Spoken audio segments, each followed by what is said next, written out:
I'm going to walk you through 6 tips for writing cold emails that comes to us from Harvard Business Review's A Guide to Cold Emailing. Now, these are not my own personal tips, but what I am going to do is add color to them by using examples of cold emails that I sent, as well as cold messages through LinkedIn and Facebook. And we're going to look at why some were successful and why others were okay and how I was able to improve them. Tip number 1, tailor your message to the recipient. Make it clear why you're emailing them as opposed to anyone else. This is one of the most important concepts in cold emails, because what you need to do is separate your email from generic junk. If people feel like your email is being broadcasted to a bunch of people, they're going to feel like you're just a me. How do I get something out of you? How do I extract money out of you? That's the perception they're going to have. But if they feel like they're in a unique position to receive value from this email, then they're far more likely to respond. And we're going to talk about how you approach this. And there are 2 different ways. There's a scalable way where you're able to tailor the message to a large group of people and automate the cold emails. And then there's the manual way, which is where you actually go in and write from scratch an email to that individual. So we're going to start by looking at the scalable way. Now, I use this program called Lemlist. It's a cold email tool. I recommend it if you aren't already using something, but there are lots of good cold email systems out there. And what I did was I set up a series of emails. So I had a step 1 email, and then there was a delay of 5 days, and then a step 2 email. And one of the things that I really want to point out here is the difference in performance. Now, take this with a grain of salt. This wasn't a huge campaign. Some of them I was sending to thousands of people, but this was just to 25 highly influential people. And you'll see that just by sending one follow-up email, the reply rate jumped from 16% to 20. And the open rate went from 24% to 36%. In some cases, when I'm going after highly influential people, I can send follow-up emails upwards of, say, 10. If you're doing a long lead nurturing program, you might even have 12 months worth of emails if you have the capacity to write that sort of thing. But in cases like that, where you're sending tons and tons of follow-up emails, these delays will probably need to be longer. So even though you may be sending one email a week, eventually you're probably just going to want to send one every 2 weeks or even every month. So you can modify these. The other thing I want to point out here is that there was a 3rd email, but it didn't add much value. It was actually just the single follow-up increased the performance. All right, so back to the point I was making about tailoring your ads to specific people. So there are 2 important ways how this is tailored. So the first is just first name, curly brackets. That was the subject line. It's also the subject line of the follow-up email. One thing that I want to point out is that subject lines are far less important than people realize.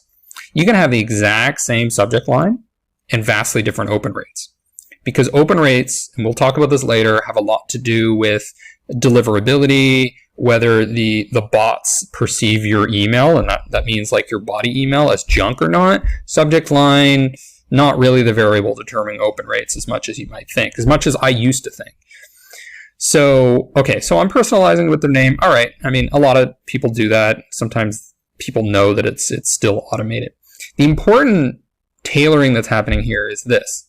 CVPNs. Now, it doesn't really matter what this is, right? It's some designation that I'm only sending this email to. It's only people that have this designation. Now, this could be, in your case, it might be CTOs, it might be people that have a specific license, it might be people that belong to some special organization.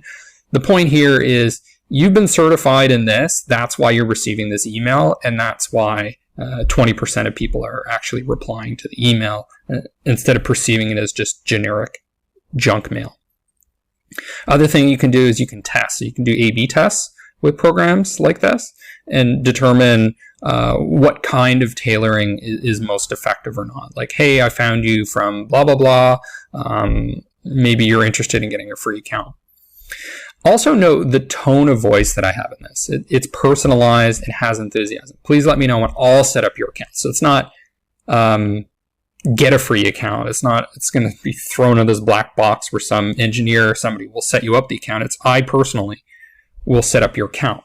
So in that case, I'm tailoring it in such a way that I want them to reply, right? I want a higher reply rate. In some cases, with cold emails, you actually don't want them to reply. What you want them to do is click your email to get more information, because you know they're not ready to have a conversation with you, and maybe you don't even want to spend your time having a conversation until they're more informed. So in cases like that, word the email accordingly. Do you want them to reply, or do you want them to click? Because that can be very different. Okay, so this is what the second email looked like. Again, subject line is just first name. Hey, first name, I was just wondering if you were interested. I'm setting up CVMPs with free 6-month licenses. Just let me know. Exclamation point. Again, just reply to me and I'll set it up for you. This, on the other hand, is one where I'm not sending the email to a group of people. In fact, it's not even email. It's a LinkedIn message. I manually went in, found a specific influential person that I really wanted to check out this product. And I said, hi, put in the person's name. I found you while researching the more influential YouTubers regarding Shopify. I'd like to offer you a perpetually free account. Now, in your case, it might be a 1-month free trial. You might be offering a demo. You might be offering some special incentive. It doesn't have to be a perpetually free account. It doesn't have to be a 6-month account. It's whatever gets your foot in the door in a way that is honest and meaningful. I'd like to offer you this account to use this product for blah, blah, blah, and then see how we can work together. Okay, so this message worked. And the reason it worked is because it's tailored. It says, I was looking for influential YouTubers regarding Shopify. Oh, I'm an influential YouTuber regarding Shopify. This message is for me. It's not generic spam. This person is not just trying to get something out of everyone and anyone, right? This is having a bit of a meaningful conversation, and that's why it worked. Now, this example was me trying to send to a group of influential people. Open rates around close to 50%, which was good. 8% click, 4% reply. Okay, so performance is okay, right? Nothing great. And it's pretty much taking the same approach as I did with the other one. I'm giving away 25 free license to certain VIPs in this specific industry. If you're interested, please let me know and I'll set up your account. So I think one of the challenges here is when you're going after people that are very, very influential, very, very busy, sometimes a more personalized approach is going to make sure you get through. And the way that I did that was I actually went to the website for the #1 most influential person in this industry in the United States. Okay, one of the biggest brands in the industry. And all I did was I submitted a form. So that's why the formatting is all messed up here. You see this apostrophe as the 3 slashes? That's because I didn't actually email. I sent a submission form on their website to make sure it actually went through. So that's one way to get around loopholes in terms of deliverability. And I just said, hi, first name. I'd like to give you a perpetually free account to use this industry-specific product. Please let me know if you're interested, and I'll set it up with a temporary password. Thank you, smiley face. So personalized, one-to-one conversation. I actually didn't do a lot of tailoring, and here's why. Okay, if you were applying to Harvard, and do you need to say why you want to go to Harvard? Not really, right? They're the #1 brand in education, so it's kind of like, who wouldn't want to go to Harvard, right? They know you want to go to Harvard. Okay, you need to prove that you have something valuable. So I think this is similar to the situation here, right? This is the #1. She's the #1 brand in this industry.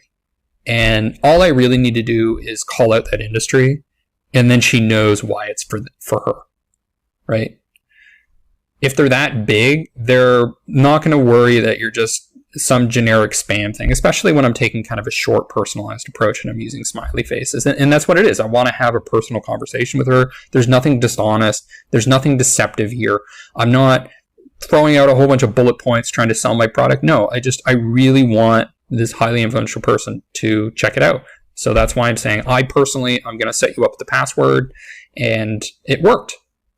Extremely effective, just sending a little email submission form like that. So next we'll move on to tip number 2.